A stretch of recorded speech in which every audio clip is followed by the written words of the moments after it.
recitar e dramatizar unha obra moi bonita de Manuel María, titulada O bigote de Mimí. Que dis, Julen, que tes un bigote?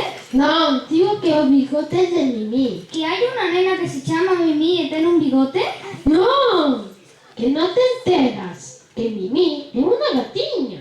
Ah, vale, xa me asustabas. Pois pasemos a ver a obra. Un forte aplauso para estes actorazos.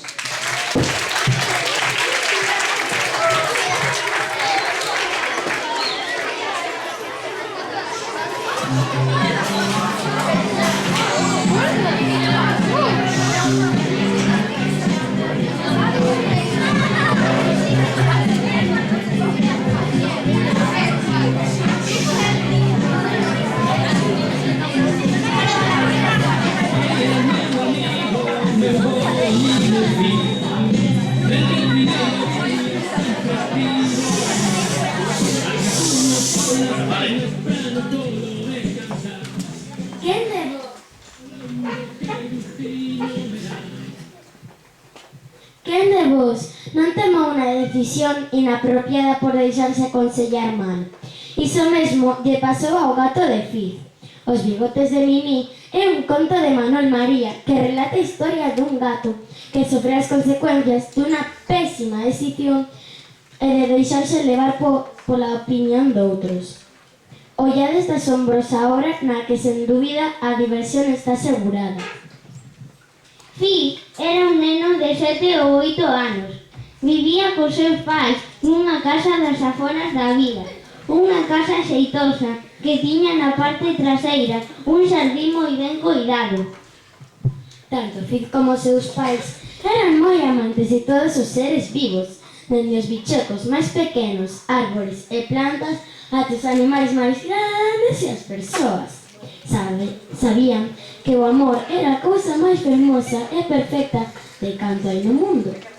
Para vixiar a casa, o xardín e máis a casa, tiñan un cadeliño moi ladrador, bonito e intelixente. Chamábase Puffy. E para andaren pola casa e teren a limpa de ratos, trouxeron un gato ao que lle puxeron de nome Mimí. O gato Mimí era moi dado, manso e agarimoso. Tratábase dun gato precioso e moi murador ou cazador, que ven a ser o mesmo. Os ratos tiñanlle un medo enorme. Rato que se atrevía a aparecer na casa de Fiz pagaba moi cara a súa valentía, pois levantaba primeiro entre as unhas e os afiados dentes do Mimí e despois no seu ganullo.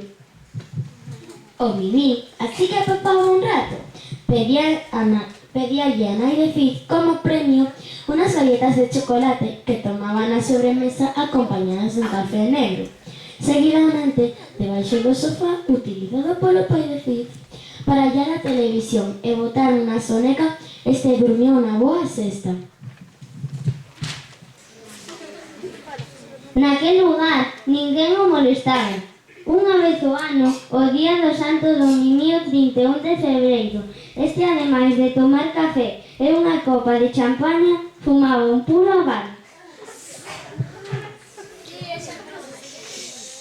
Dicía que unha vez ao ano non fai mal e, ademais, un día e compre sinalalo. Con todo, non quería coller o hábito de fumar tan perxudicial para a saúde. O caso é que o fillo e Mimí se fixeron amiguísimos e andaban sempre xuntos pola casa e polo xardín. O Mimí agatuñaba polas pernas de Fiz e remataba por se lle pousar nos sombreiros. Xogaban as apandadas, a xustiza e os ladróns, aos piratas, que sei eu. O Mimí resultou un gato moi agudo. Ademais da súa xentil figura, o que máis chamaba a atención do Mimí eran os seus ollos verdes, azuis e marróns, e sobre todo os seus fermosísimos bigotes, facendo xogo cos seus ollos. Uns bigotes tamén verdes, azuis e marróns. Nunca tales cores se ollaran os bigotes dun gato. A verdade é que o Mimí gastaba moito tempo diante do espello preparando neles. Cando había visita na casa, ademais de gobernar o seu bigote ben gobernadiño, perfumábase e gustaba de lucir unha gravata de lazo no pescozo. Se a visita era de moito porque o Mimí vestíase de etiqueta. Ponía unhas luvas brancas para agachar as súas aguzadas unhas, dáballe zapata de diante aos visitantes,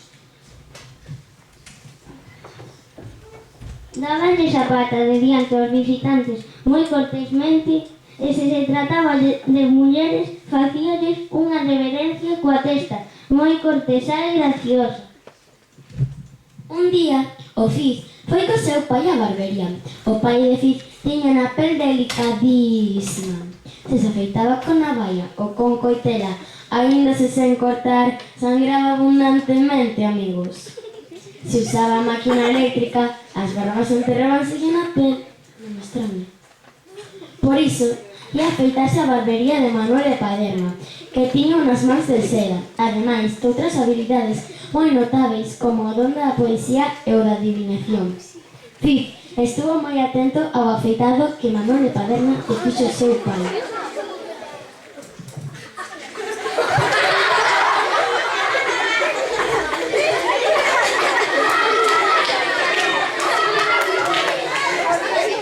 Abrí moito os ollos cando o barbeiro sentou a navalla de barbear nun coiro e prestou atención á operación de enxaboado antes de comezar o afeitado. A navalla, hábilmente manexada por Paderna, cantaba na cara do pai do Fiz. Ras, ras, ras. Tanto é así que ao chegar Fiz á súa casa meteuse no cuarto de baño, puxo unha camisa branca do seu pai, que case lle arrastraba.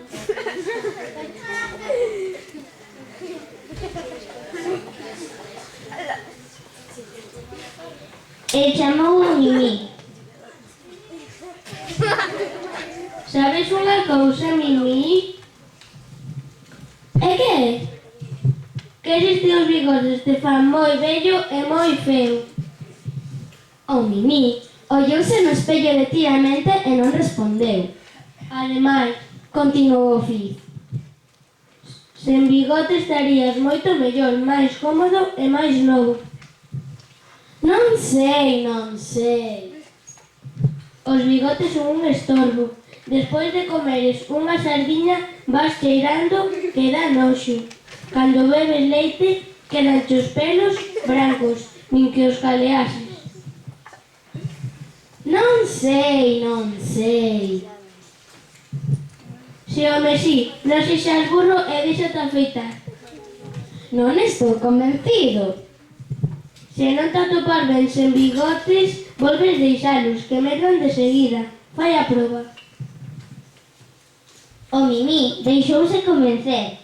Fiz puxolle arredor do pescozo un anaco de papel higiénico e comezou, con delicadeza, a operación de afeitado.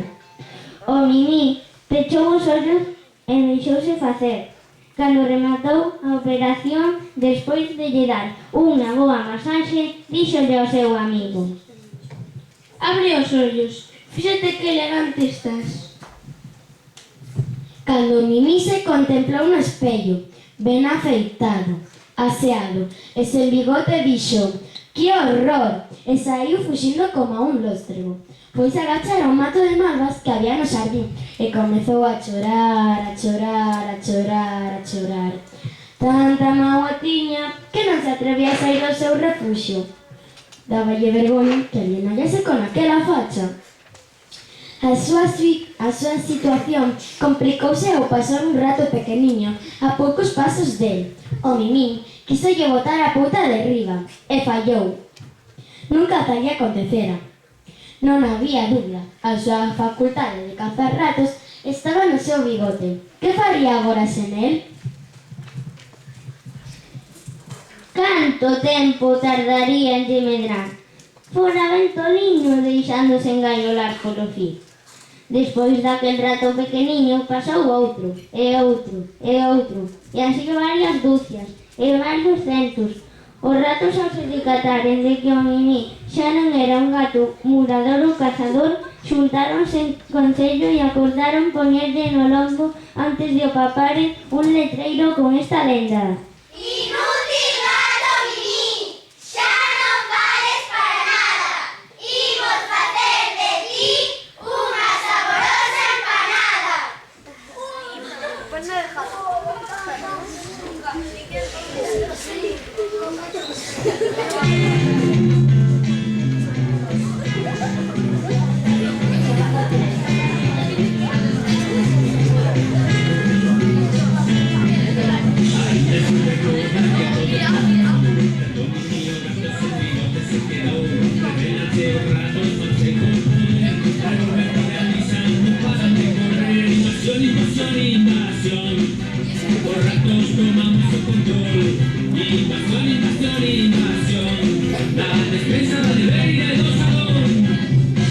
nos roedores de cocina, comenzó a faltar. Sin Mimi a casa en una festa, que un rato no paran de cantar. Ay, pobre Mimi, ya no vales para nada. Vimos hacer de ti un asado a empanada. Invasión, invasión, invasión.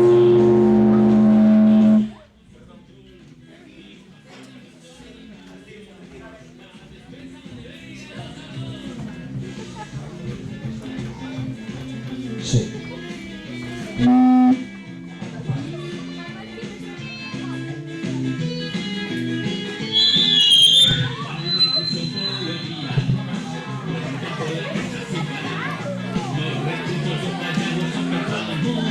También entré a trabajar de mamá.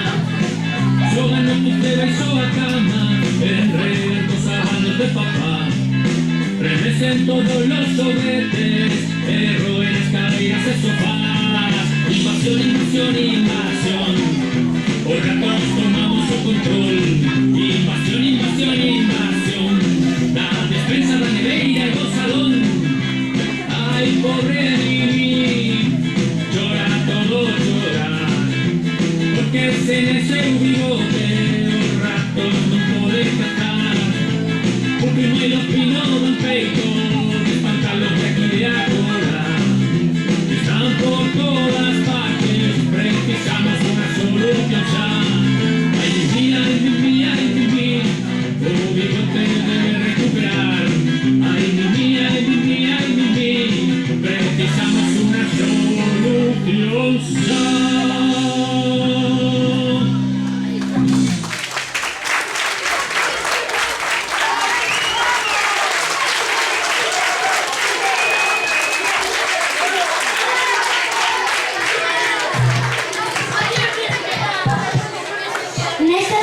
Nestas estaban cando apareceu por ali o Fico acompañado do Puffy. Ao contemplar en este cadro, auxiliaron o Mimi e puxeron en fuga toda aquela tropa de ratos. O Fico colleu en brazos o Mimi e tentou consolalo. Conto que te pasou. Nos procuramos arranxo.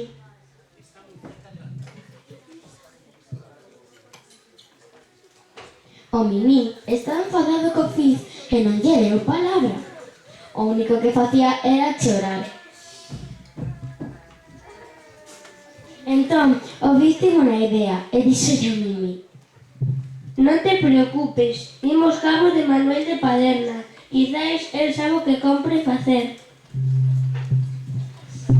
Co Mimi nos brazos, o Fico foi ao cuarto de baño, recolleu os pelos do bigote do gato e presentouse con el na industria de barbería de Manuel de Paderna. Manuel de Paderna, escoitado o caso, sentou o Mimi na cadeira xiratoria da barbería. Púxolle un babeiro branquísimo ao pescozo e iniciou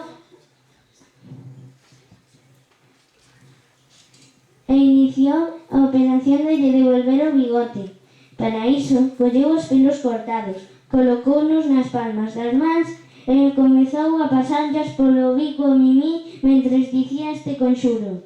Polo poder da palabra que se abra, a pel do gato Mimi, se lle espeten aquí os pelos que antes perdeu. Sexe o bigote seu, tan competente, tan forte, que os ratos con sollalo ou tiralo atópense máis a morte. Ditas estas máxicas palabras, Manuel de Paderna apartou as súas mans das queixadas do gato. Cando isto aconteceu, Mimi era dono duns bigotísimos enormes e dunha barba moi mesta. O Mimi, ao sentar no espello da barbería, pegou un brinco dende a cadeira xiratoria en que estaba sentado e saíu correndo e berrando. Viva! Viva! Viva! Nada detivo a súa carreira. O Fico ollou asombradísimo como os ratos, cando sentiron chegar o Mimi, saían dos seus buratos para faceren burla do gato, ou quizáis para se apoderaren del e comerno nunha empanada, como xa tiñan anunciado. Mas, no mesmo intre en que o Mimi comezou a ollar os ratos, caían mortos redondiños, nin que fose cousa de milagre ou de meigaría. Así que o Mimí rematou cos ratos e sosegou. O Fiz colleuno no colo e agarimouno. O Mimí díxolle moi serio: Xa esqueci na falcatruada que me fixeches. Podes agarimarme canto quixeres, mas se me tocares o bigote. Non, non. Prometido. Sí, Dixo Fiz moi firme. prometido. E cumpriu a palabra, endexamais tocou o bigote do Mimí. Cando os ratos estiveron ben lonxe de ali, o Fiz chamou ao seu pai e entre os dous organizaron unha grande festa no xardín para agasallaren o Mimí por ser un gato tan bo morador ou cazador. Este, ao escoitar a música, puxose a bailar e non deixou de facelo até caer rendido. O